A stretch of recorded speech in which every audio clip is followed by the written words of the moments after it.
आज प्रदोष का दिन है, प्रदोष काल है।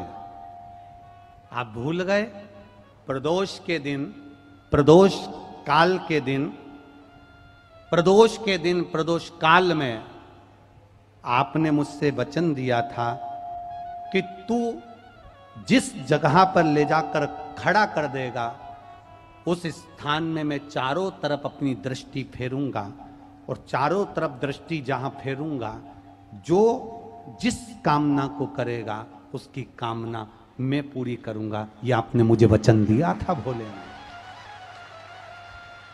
क्यों माताएं प्रदोष का व्रत करती हैं?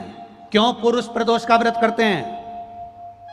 क्यों बच्चे प्रदोष का व्रत करते हैं? प्रदोष का व्रत करने का केवल एक सार तत्व यह है, प्रदोष के दिन, प्रदोष काल में मेरा देव अधिदेव महादेव निकलते हैं अपने मंदिर से बाहर, नंदी पर बैठकर कैलाश से निकलते हैं, काशी विश्वनाथ चलते हैं, देवघर वाला नंदी लेकर बाहर निकल जाता है। और प्रदोष काल में भगवान ने नंदी को जो वचन दिया था कि जहां तू खड़ा होगा चारों तरफ दृष्टि फेर कर जितने दिखेंगे सबका कल्याण मैं करूंगा, जो मांगेगा उसे मिल जाएगा। इसलिए प्रदोष के दिन, प्रदोष काल में हम शंकर की आराधना में लगे रहते हैं, प्रयास करते हैं कि मुख से श्री शिवाय नमस्तुभ्यम निकल जाए, पंचाक्षर मंत्र नमः शिवाय निकल जाए, षडाक्षर मंत्र ओम नमः शिवाय निकल जाए, भगवान के मंत्र का जाप हमारे मुख से निकल जाए। जब हमारे मुख से भगवान का नाम जाप निकलेगा तो हो सकता है कि शिव की दृष्टि हम पर पड़ जाएगी और हमारा कल्याण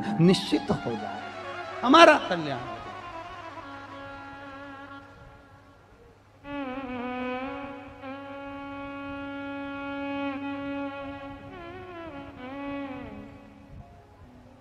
वो कहते ना, वो बाबा डमरू वाला रे थारी मौज कर देगा।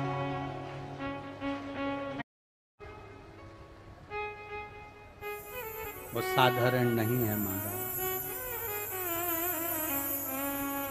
वो बाबा डमरू वाला रे थारी मौज कर देगा। हम जो मांगे वो हमको देने को तैयार बैठा है, जो मांगे। इसलिए भाव से, हृदय से शिव को जब हम पुकारते हैं, शिव दौड़कर आता है, शिव आता है। सुन के भक्तों की पुकार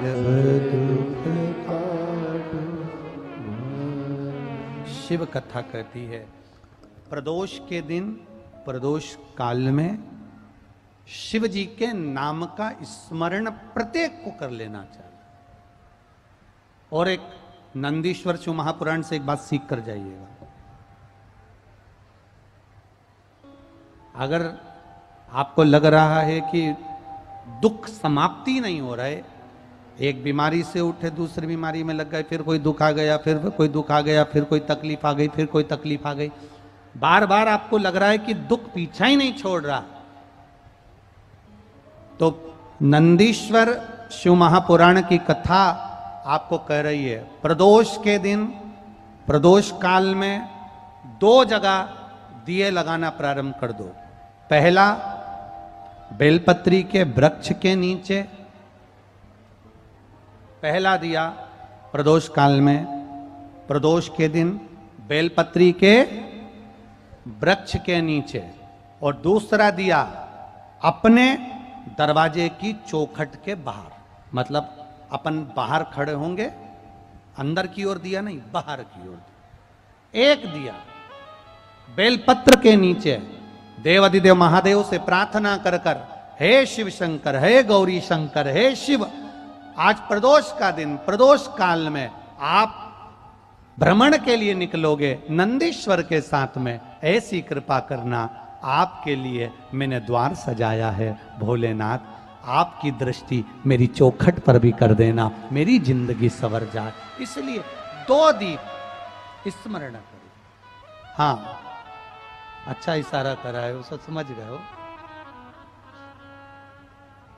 जिस दिए को आप लगाओगे प्रदोष के दिन, प्रदोष काल में एक दिया बेलपत्री के वृक्ष के नीचे लगाया है, और दूसरा दिया जब आप घर में प्रवेश करोगे तो राइट हैंड पर ही लगाएं। कौन से हैंड पर लगाएं? राइट हैंड पर। बहुत बहुत साधुवाद आपको दीदी, धन्यवाद। धन्यवाद दो, उन्होंने इशारा करके बताया कि दिया किस ओर लगाएं। कम से कम अपने को अंदाजा तो लग जावे ना दिया किस ओर लगना चाहिए। साधुवाद था, बहुत बहुत साधुवाद। इसको जागरूक श्रोता कहते हैं, जिनको कथा के प्रति रुचि है और भगवान के भजन के प्रति रुचि है, वो तुरंत भाव से उसको स्वीकार कर ले। तो दो जगह दीप, पहला कहां पर लगाएंगे? जम के बोलो जरा।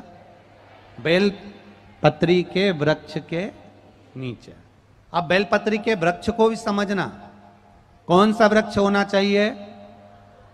जो आप खड़े हो, दोनों हाथ ऊपर हो, उस हाथ तक भी उसकी पत्ती को स्पर्श ना हो पाए, मतलब उसकी छाया हमारे पूरे शरीर पर पड़े, तो बेलपत्री के वृक्ष की मूलता का आनंद है।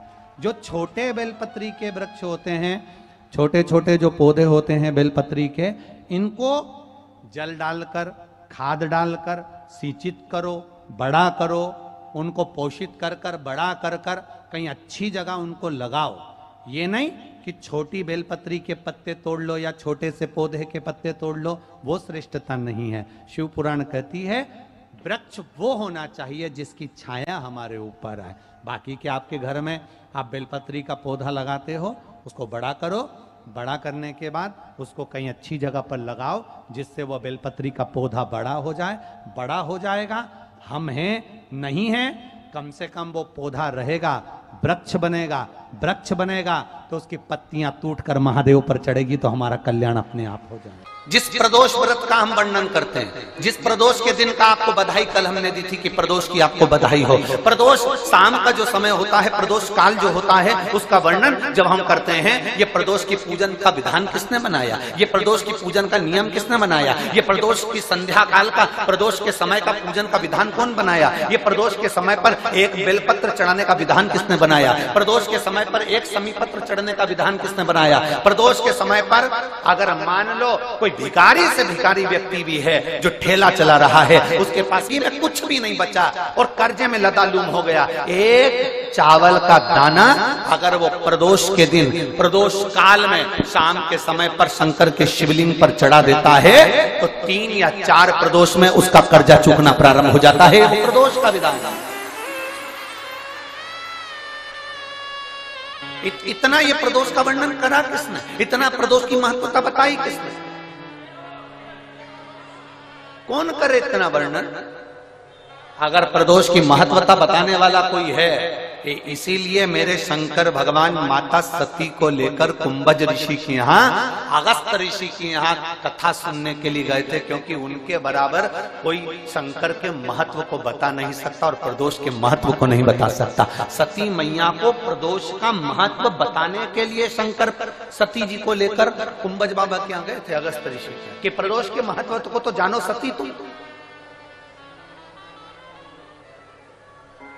तुम प्रदोष के महत्व को तो सती जानो, तुम प्रदोष के महत्व को तो सती पहचानो कि प्रदोष का महत्व क्या होता है, प्रदोष काल का महत्व क्या होता है, प्रदोष के समय का महत्व क्या होता है। जिस समय पर सूरज डूब रहा हो, चंद्र प्रकाशित हो रहा हो, दोनों का मेल हो रहा हो, ना तो पूरा सूरज डूबा है, न पूरा चंद्र आया है, न पूरा अंधेरा है, न पूरा उजाला है, उस समय को प्रदोष काल कहा गया, उस समय को प्रदोष का समय कहा गया। शाम के समय पर शंकर के शिवलिंग पर चढ़ा देता है तो 3 या 4 प्रदोष में उसका कर्जा चूकना प्रारंभ हो जाता है। प्रदोष का विधान। इतना ये प्रदोष का वर्णन करा किसने? इतना प्रदोष की महत्वता बताई किसने? कौन करे इतना वर्णन? अगर प्रदोष की महत्वता बताने वाला कोई है, इसीलिए मेरे शंकर भगवान माता सती को लेकर कुंभज ऋषि के यहाँ, अगस्त ऋषि के यहाँ कथा सुनने के लिए गए थे, क्योंकि उनके बराबर कोई शंकर के महत्व को बता नहीं सकता और प्रदोष के महत्व को नहीं बता सकता। सती मैया को प्रदोष का महत्व बताने के लिए शंकर सती जी को लेकर कुंभज बाबा के यहाँ गए थे, अगस्त ऋषि, कि प्रदोष के महत्व को तो जानो सती, तुम प्रदोष के महत्व को तो सती जानो, तुम प्रदोष के महत्व को तो सती पहचानो कि प्रदोष का महत्व क्या होता है, प्रदोष काल का महत्व क्या होता है, प्रदोष के समय का महत्व क्या होता है। जिस समय पर सूरज डूब रहा हो, चंद्र प्रकाशित हो रहा हो, दोनों का मेल हो रहा हो, ना तो पूरा सूरज डूबा है, ना पूरा चंद्र आया है, ना पूरा अंधेरा है, ना पूरा उजाला है, उस समय को प्रदोष काल कहा गया, उस समय को प्रदोष का समय कहा, प्रदोष काल कहा। अब कई लोग हमसे कहते हैं, गुरुजी आप हमको प्रदोष का समय बताया करो कि प्रदोष काल किसको कहते हैं, प्रदोष का समय किसको कहते हैं। अब एक बात हम आप सबसे कहना चाहते हैं, जितने लोग आस्था चैनल पर सुन रहे हैं, जितने फेसबुक यूट्यूब पर सुन रहे हैं, और जितने रेवाड़ी की इस पवित्र धरा पर कथा को सुन रहे हैं, आप सबसे एक बात कहना चाहेंगे, अगर हम समय देखकर बताएं आपको कि शाम को 6 बजे, 6:30 बजे, 6:30 पे लेकर 7:30 के बीच में ये समय है, या 5:30 से लेकर 6:30 तक का ये समय है, या हम तुमको बोल दें कि इतनी बजे ये समय प्रदोष काल का रहेगा, या इतनी बजे ये समय रहेगा, तो देखिए कभी कभी ठंड का समय आता है तो दिन जल्दी ढल जाता है, कभी कभी गर्मी का समय रहता है तो दिन बहुत लेट ढलता है। इसलिए समय की गणना से मत चलो, आप तो ये अंदाजा लगाकर रखो कि दिन ढल रहा हो, अंधेरा होना शुरू हो रहा है, सूरज डूब रहा हो, चंद्र प्रकाशित हो रहा हो, अंधेरा अपना काम कर रहा है, सूरज ढलता जा रहा है, दिन कम होते चले जा रहा है और अंधेरा थोड़ा बढ़ते चले जा रहा है। इन दोनों का जो मिलन का समय हो, अब वो कितनी भी बजे, आप तो बस उसके मिलन का समय निकाल लो, वही समय प्रदोष काल कहलाता है, वही समय